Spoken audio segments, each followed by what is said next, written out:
I must say, I never have a favorite scene when I shoot movies. For me, every scene has to be unique by itself. Has to be a really cool shot within the scene.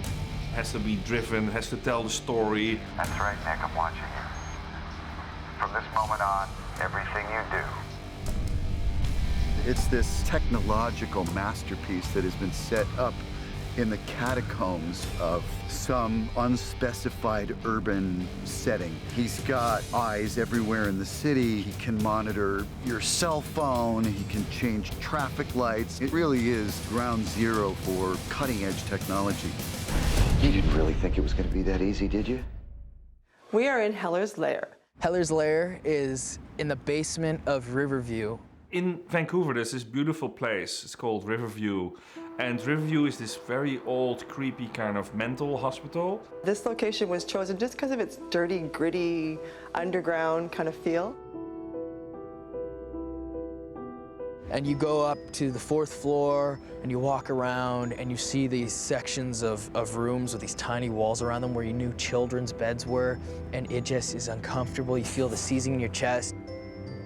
And then you walk down this hallway and it lights up. It's like Phantom of the Opera or something. It has this sort of subterranean feel to it. I was really surprised when I saw it and excited to get in there and play. Come on! Action. Hello, Nick. We originally started with him at a desk. I expected to be sitting down at a bank of computers. Then it progressed into this tunnel with everything just on the wall and really simple. We have 5 identical monitors on the right and 6 identical monitors on the left. And they projected the images that Heller had of the cameras that he had all over the city. What he's done is he's set up a series of photographs and press clippings that are illuminated on glass backgrounds. We've had special effects filled the ground with water.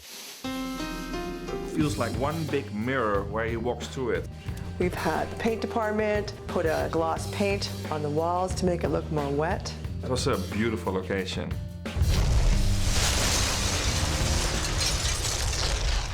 Just killed an innocent kid. Oh, please.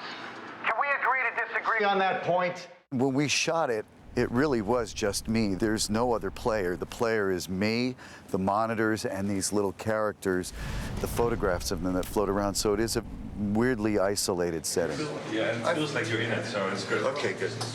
The bad guys that affect me are the ones that challenge my empathy. I lost everything, Nick. It's easy to twist your mustache. I think it's a lot more difficult to ground yourself in a reality where an audience member might sit back and say, that guy's a psychopath, but I understand where he's coming from. And I like playing those guys. You've got about 90 seconds before Our dear governor meets his sweet end. I wanted to have a cool way of having him killed, so I said to the local scouts, get me some unique locations. So they came with this sugar factory.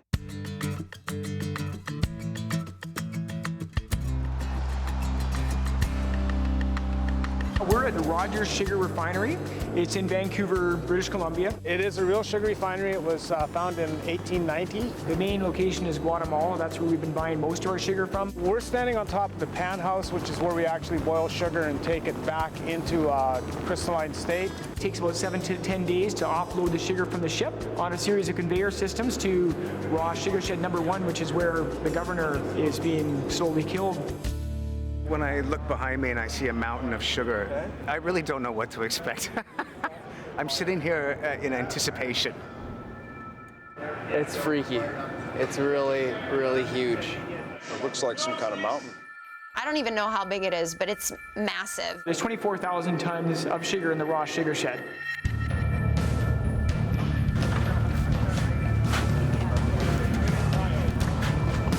In this building, there's a conveyor belt, but it's way up there, way up in the roof. Welcome to round 8. And it's not really practical to go up there and shovel sugar on this actual belt that they use. I wanted to have a way that we could just get low over the actor's head, so we're not dumping it from a great height, because it could probably end up hurting, you know what I mean? So we wanted to be low enough that we could just be out of the shot and it wouldn't be coming from a great height, and we wanted to be controllable.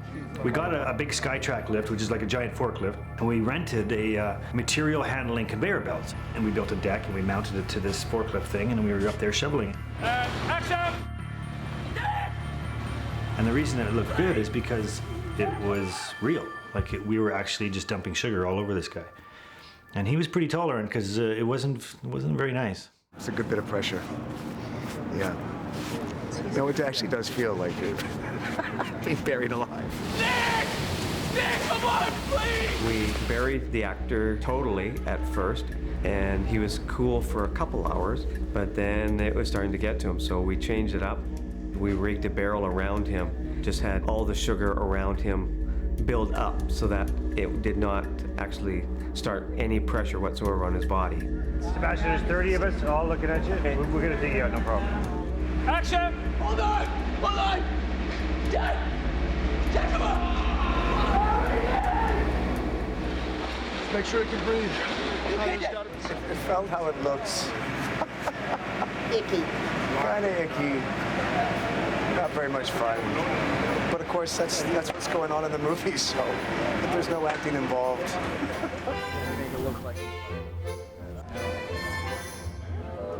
It was all in our clothes and our boots.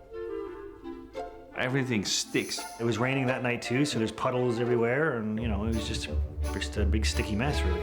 It's almost like a molasses. So it's a hell to work in, but then it looks real, because it is real. Sebastian, ready for coffee? Yeah. With some brown sugar? No. No. Well, what is cool, we never saw this, you know. For me, we need to make the movies unique, and this is something I had never seen before. I've never seen somebody being buried in sugar.